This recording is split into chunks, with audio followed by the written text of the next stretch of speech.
Cinema താരങ്ങളിൽ ആരോഗ്യകാര്യങ്ങളില് ഏറ്റവുമധികം ശ്രദ്ധ പുലർത്തുന്ന നടന്മാരിൽ മുമ്പന്തിയിലാണ് മമ്മൂട്ടി. ഈ പ്രായത്തിലും മമ്മൂട്ടി ഇത്രയും ചെറുപ്പമായിരിക്കുന്നത് കാണുമ്പോൾ ആരാധകർക്ക് എന്നും ഒരു അത്ഭുതമാണ്.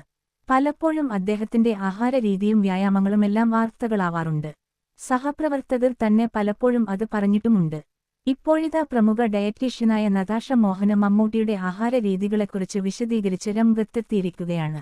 സോഷ്യൽ മീഡിയയില് മമ്മൂട്ടിക്കൊപ്പമുള്ള തന്റെ ചിത്രം പങ്കുവച്ചുകൊണ്ടാണ് നതാഷ അദ്ദേഹത്തിന്റെ ആഹാരരീതികളെക്കുറിച്ച് വിശദീകരിക്കുന്നത്. മമ്മൂട്ടിയുടെ ജീവിത രീതിയിൽ നിന്ന് പ്രചോദനം ഉൾക്കൊണ്ട ഡയറ്റ് പ്ലാന് ടിപ്സ് എന്ന മുഖവുരയോടെയാണ് അവരെ പ്ലാനിനെ പറ്റി വിവരിക്കുന്നത്. സമീകൃത ആഹാരം, പ്രോട്ടീന്, ആരോഗ്യകരമായ കൊഴുപ്പുകൾ, കോംപ്ലക്സ് കാർബോഹൈഡ്രേറ്റുകൾ എന്നിവ ഓരോ തവണത്തെ ആഹാരത്തിലും ഉൾപ്പെടുത്തുക.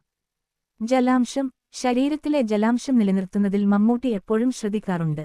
ദിവസത്തില് ഉടനീളം അദ്ദേഹം ധാരാളം വെള്ളം കുടിക്കാറുണ്ട്. ഒപ്പം പഴങ്ങളും പച്ചക്കറികളും കഴിക്കുന്നു. പോഷക ആഗിരണം. പരമാവധി പോഷകങ്ങൾക്കും ആന്റിഓക്സിഡന്റുകൾക്കും വേണ്ടി നിറമുള്ള പഴങ്ങളും പച്ചക്കറികളും ഭക്ഷണത്തിൽ ഉൾപ്പെടുത്തുന്നു. ഭക്ഷണ നിയന്ത്രണം. മിതത്വം പ്രധാനമാണ്. ഇത് രുചിയിൽ വിട്ടുവീഴ്ച ചെയ്യാതെ ആരോഗ്യകരമായ ശരീരഭാരം നിലനിർത്താൻ സഹായിക്കുന്നു.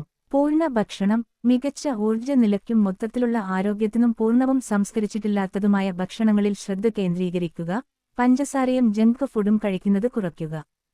പതിവ് ഭക്ഷണം. ഊർജ്ജനില സ്ഥിരമായി നിലനിർത്താനും ഭക്ഷണത്തോടുള്ള ആസക്തി ഒഴിവാക്കാനും കൃത്യമായ സമയത്ത് ഭക്ഷണം കഴിക്കുക. ഇടയ്ക്ക് വിശക്കുന്ന പക്ഷം ചെറിയ ലഘുഭക്ഷണങ്ങൾ ഉൾപ്പെടുത്താം. Mindful eating. ആസ്വദിച്ച് കഴിക്കുന്നത് ശീലമാക്കുക. വിശപ്പിന്റെ സൂചനകളിൽ ശ്രദ്ധിച്ച് ഓരോ ഭക്ഷണവും ആസ്വദിച്ച് കഴിക്കുക. ഇത് ദഹനം മെച്ചപ്പെടുത്തും. സജീവമായ ജീവിതശൈലി. മെച്ചപ്പെട്ട ഫലങ്ങൾക്ക് മികച്ച ആഹാരരീതിക്കൊപ്പം സ്ഥിരമായ ശാരീരിക പ്രവർത്തനങ്ങളും ആവശ്യമുണ്ട്. അത് ചെയ്യുന്ന ആളാണ് മമ്മൂട്ടി. അതായത് ആഹാരം മാത്രം ശ്രദ്ധിച്ചാൽ പോരാ, നല്ല വ്യായാമവും പ്രധാനമാണെന്ന് സാരം. ന്യൂസ് 4-ന് വേണ്ടി ജിൻസി കുര്യൻ.